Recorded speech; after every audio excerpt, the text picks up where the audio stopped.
नमस्कार साथियों। तो आज है 31 जनवरी 2026। तो क्या हाल चाल है मेरे प्यारे साथियों। कल बजट स्पेशल ट्रेडिंग सेशन के लिए तैयार होना। वैसे दोस्तों, बजट कहने से याद हुआ, मैं बजट स्पेशल कल बाजार की जो एनालिसिस है मैं लास्ट वीडियो में कवर कर चुका हूँ। अगर आपने नहीं देखा इस वीडियो को, एक बार चेकआउट करके आना और प्लीज़ चैनल को सब्सक्राइब भी करके रखना। ओके। अच्छा दोस्तों, आपको पता होगा 2025 में 2025 में अक्टूबर एंड नवंबर के आधा तक, याद होगा आपको, यूएस गवर्नमेंट शटडाउन हुआ था लगभग 1.5 महीने के लिए। मैं आपको उस टाइम पे जानकारी भी दिया था, है ना। तो ये दूसरी बार होने जा रहा है बोलना भी गलत होगा। एक्चुअली ऑफिशियल अपडेट आ चुका है कि हो चुका है आज सैटरडे से। ये देखिए, ये आज रात की update. US government enter partial shutdown. उस टाइम पे तो फुल शटडाउन था, बट इस बार फुल शटडाउन नहीं, partial shutdown as Congress misses budget deadline. तो वहां की जो मतलब पार्लियामेंट पे जो है उसको कांग्रेस कहा जाता है, ठीक है। मतलब कांग्रेस पार्टी नहीं, ठीक है। तो जो बजट डेडलाइन है उसको मिस कर गया इस बार भी। एकदम आसान भाषा में आपको पढ़ के सुनाता हूँ, समझाता हूँ, ध्यान से सुनना मेरे बात को, ठीक है। देखिए, the US government has entered a partial shutdown as midnight funding deadline passed without Congress approving a 2026 budget. This is the second time, क्योंकि 2025 में पहली बार हुआ था, है ना। This is the second time Congress has failed to fund the government since Trump return to office last year, ठीक है। यहाँ पे हो चुका है। अच्छा, उसके बाद इसके पीछे कारण क्या है, देखिए। द फंडिंग लैप्स क्यों हुआ? Came after negotiation collapse amid democratic outrage over the killing of two protester Minneapolis. वहां पे जो ये जगह है मिनेपोलिस नाम करके, वहां पे शायद कुछ इंसिडेंट हुआ है, कुछ प्रोटेस्टर को मारा गया है, ठीक है, डेथ हुआ है बाय फेडरल इमिग्रेशन एजेंट द्वारा। Scouting talk on fresh funding for the department of homeland security DHS। और जिस वजह से दोस्तों ये डेडलाइन मिस कर गया। अब इसका इम्पैक्ट अब देखना होगा कि कल कैसा पड़ता है, क्योंकि ऑलरेडी देखिए आज हो सकता है कि दुनिया भर की, देखिए सैटरडे संडे मोस्टली दुनिया भर की इंडेक्स मार्केट क्लोज रहता है, बट क्रिप्टो मार्केट जो है ना वो ओपन रहता है, मतलब 365 दिन ओपन रहता है। और अभी अगर आप देखेंगे इसी इंसिडेंट के कारण, ये देखिए बिटकॉइन 6% क्रैश कर गया। बाकी कोई इंडेक्स तो दिखा नहीं सकते, चाहे गोल्ड सिल्वर सब बंद है, ठीक है। कमोडिटी मार्केट भी बंद है, इक्विटी मार्केट भी बंद है, बट क्रिप्टो मार्केट में क्रैश हो चुका है। बिटकॉइन 6% नीचे आ चुका है। ये देखिए, या सुबह पे यहाँ पे चल रहा था, कहाँ पे पता है, ये देखिए 77 टू 76 लाख के आसपास चल रहा था। वहां से एकदम क्रैश करके नीचे पहुंच गया, 6% नीचे पहुंच गया।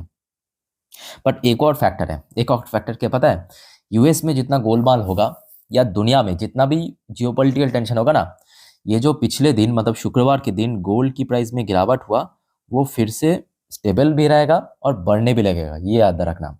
हाँ, जितना पैनिक सेलिंग हो रहा था वो फ्राइडे के दिन हो चुका है, और कुछ बचा कुचा वो कल आपको एडजस्टमेंट देखने को मिल जाएगा। बट अगर स्टेबल हो गया ना, वो फिर से बढ़ेगा जरूर। तो जिस वजह से मैं कह रहा हूँ कि डोंट वरी, जो भी हो रहा है एकदम चुपचाप देखिए, ऑब्जर्व कीजिए, एकदम कामली पेशेंसली रखिए, ठीक है।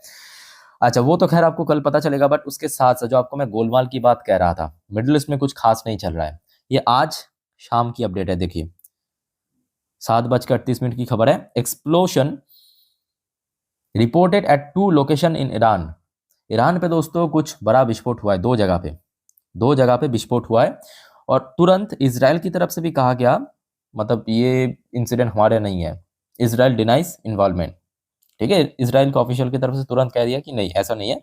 बाद में ईरान की मीडिया ने ये खबर चलाया है कि कुछ गैस लीक के कारण दो जगह पे ब्लास्ट हुआ। Gas leak cause blast in Iran बंदर अब्बास, कुछ जगह है वहां पर नाम बंदर अब्बास नाम करके, वहां पे ब्लास्ट हुआ है। अब अल्टीमेटली इसके पीछे क्या कारण है, मतलब गैस लीक की वजह से ही हुआ है, वो भी दो जगह पे, अलग अलग डिफरेंट जगह पे, या सच में कुछ वहां पे हमला हुआ है, वो अभी पता नहीं चल रहा, क्योंकि ये तो अनऑफिशियल न्यूज़ है ना, न्यूज़ मीडिया मतलब कि अनऑफिशियल अपडेट। बट सरकार की तरफ, मतलब ईरान गवर्नमेंट ऑफिशियल की तरफ से अभी तक इस बारे में कुछ जानकारी नहीं है। और याद रखना वहाँ पे माहौल उतना बढ़िया नहीं है। हो सकता है कि अभी कोई मतलब डायरेक्ट एक्शन नहीं हो रहा है, मिलिट्री एक्शन यूएस द्वारा, इजराइल द्वारा, बट वहाँ पे गोलमाल तो एक चल रहा है, इतना तय है, क्योंकि यूएस बेफालतू जो एयरक्राफ्ट एरिया नहीं भेजेगा, है ना, ये भी फैक्ट है। अच्छा, उसके साथ साथ एक और अपडेट मैं आपको दे देता हूँ, ये भी थोड़ा सा मैं कहूँगा गंभीर अपडेट है। यूएन मतलब United nation chief Antonio Guterres ने वार्निंग दिया इमिटेंट फाइनेंशियल कोलैप्स। यूएन में, यूएन के पास दोस्तों अभी पैसा नहीं बचा, यूएन के पास अभी पैसा नहीं बचा, वहां पे फाइनेंशियल कोलैप्स हो रहा है। कहाँ पे? यूनाइटेड नेशन पे, ठीक है। The UN chief has told state that the organisation मतलब UN is at risk of imminent financial collapse. तो यूनाइटेड नेशन जो है एक इमिटेंट फाइनेंशियल कोलैप्स की रिस्क में है। Citing unpaid fees and a budget rule that forces the global body to return unspent money according to the letter sent by Reuters। Okay, तो United nation में भी यहाँ पे फाइनेंशियल कोलैप्स हो रहा है। अब याद रखना, यूनाइटेड नेशन में जो मोस्टली कंट्रीब्यूट करता है वो यूएस, और यूएस ही अभी फाइनेंशियल क्राइसिस में गिर रहा है, मतलब जूझ रहा है। और जो यूएस की जो डॉलर है उसका वैल्यूएशन भी काफ़ी कम हो चुका है। हाँ, रिसेंटली थोड़ा बहुत बढ़ा है, जिस वजह से लास्ट टाइम में देखा कि गोल्ड की प्राइस गिरते ही जो यूएसडी है वो बढ़ गया, बट स्टिल यहाँ पे इस चीज़ को आप इग्नोर नहीं कर सकते। अच्छा, वैसे ट्रेड डील के ऊपर कुछ बढ़िया खबर, ये आज रात की खबर है, यहाँ पे आप देख सकते हो 8:25 की खबर, भारत की यूनियन मिनिस्टर पीयूष गोयल साहब की तरफ से, India US working toward closing trade deal quickly. अच्छा, मैं आपको अगर पढ़ के सुना देता हूँ। अब देखिए, ये मैं कहूँगा कोई नया बात तो नहीं है, इसके पहले भी काफी बार सुनने को मिला था कि भारत और यूएस के बीच ट्रेड डील होगा, ऑलमोस्ट हो चुका है, ऑलमोस्ट डन, क्लोजर के नजदीक, बट अभी तक तो कुछ भी ठोस चीज देखने को नहीं मिला। अच्छा, वैसे पीयूष गोयल साहब की तरफ से आज सैटरडे के दिन कहा कि the negotiation for a proposed bilateral trade agreement between India and the US are progressing, चलो बहुत बढ़िया, and both countries are working to close the deal quickly. तो दोनों ही देश चाहते हैं ये डील को जल्द से जल्द करना। Commerce and industry minister Piyush Goyal set on Saturday, मतलब आज की डेट में रात के वक्त की खबर है, ठीक है। अब देखिए, ये डील अभी जल्द से जल्द हो जाना चाहिए। क्यों हो जाना चाहिए? क्योंकि जिस मुद्दों पे एक्चुअली फंस रहा था ना, वो मुद्दा एक्चुअली ओवर हो चुका है ना। और भारत और यूरोपियन यूनियन के बीच ट्रेड पैक्ट साइन होना, ये कहीं ना कहीं एक बहुत बड़ी यूएस के लिए डिप्लोमेटिक हार है, भारत के लिए काफ़ी डिप्लोमेटिक जीत है। ओके, क्योंकि और कुछ बचा नहीं है। यूएस चाहे फ्यूचर में 50% की टैरिफ 100% तक बढ़ा दे, कोई फर्क नहीं पड़ेगा, उतना ज़्यादा तो नहीं पड़ेगा, इतना तो तय है ना, क्योंकि भारत के लिए एक न्यू मार्केट मिल गया। अच्छा, नेक्स्ट रिपोर्ट देखिए, पीयूष गोयल साहब की तरफ से ही खबर आया है, इंडिया में achieve 2 trillion USD export target by 2032। तो भारत की जो $2 ट्रिलियन की एक्सपोर्ट की टारगेट 2032 तक अचीव हो सकता है। लेट्स सी क्या होता है, बट इस बार थोड़ा सा इंक्रीज किया, मतलब प्रेजेंट सिचुएशन को बेस करके, बिकॉज इसके पहले जो इसका गोल रखा था 2030 तक, बट इस बार इसको इंक्रीज करके 2032 कर दिया, क्योंकि प्रेजेंटली जो सिचुएशन चल रहा है, जियोपॉलिटिकल टेंशन। अच्छा, एक और रिपोर्ट देखा, आपको पता होगा साथियों कि यूएस ने रिसेंटली अपना एक और क्लोज एलाई साउथ कोरिया के ऊपर जो टैरिफ, रेसिप्रोकल टैरिफ 15% से बढ़ा के 25% तक कर दिया। उसके बाद तो भाई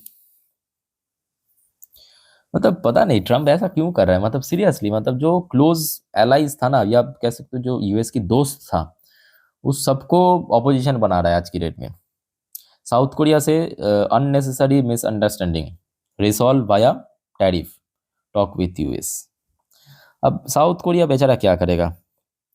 साउथ कोरिया, जापान, ये तो सब यूएस का ही कह सकते हो कि पालने वाली, मतलब यूएस पालता है ये सब देशों को, बदले में डिफेंस, फाइनेंशियल एड प्रोवाइड करना, और उस तरफ से अब क्या टेक्नोलॉजी भी लेते हैं, क्योंकि south Korea Japan technology wise बहुत ऊपर है। अच्छा, एक और रिपोर्ट आप देखिए, आपकी ग्रीनलैंड की मुद्दों पे, भाई मुद्दा खत्म ही नहीं हो रहा है, सीरियसली कह रहा हूँ। अभी जियोपॉलिटिक्स में इतना सारा मुद्दा एक व्यक्ति की वजह से, ये है वो व्यक्ति, डोनाल्ड ट्रंप। अच्छा, अभी खबर मिला, यूएस डेनमार्क ग्रीनलैंड को लेकर अभी बातचीत करना शुरू किया। US Denmark start talk over Greenland deal to assuage Trump, ठीक है। ये देखिए, ये मतलब डेनमार्क के ऑफिशियल की तरफ से कहा गया, Danish official have said they be ready to negotiate and review cooperation with the US on Greenland as long as it stopped short of question about the island sovereignty. But एक बात तो तय है कि ये जो ग्रीनलैंड को लेके इंसिडेंट हुआ है, आपकी 2 हफ्ता पहले की बात है, उसके बाद यूरोप और यूएस के बीच अभी रिलेशन ठीक होना बहुत मुश्किल है। अब देखिए ये भी फैक्ट है, ये है आपके जियोपॉलिटिक्स। यहाँ पे कोई परमानेंट दोस्त भी नहीं है, कोई परमानेंट दुश्मन भी नहीं है। यहाँ पे सब कुछ आपके इंटरेस्ट की गेम।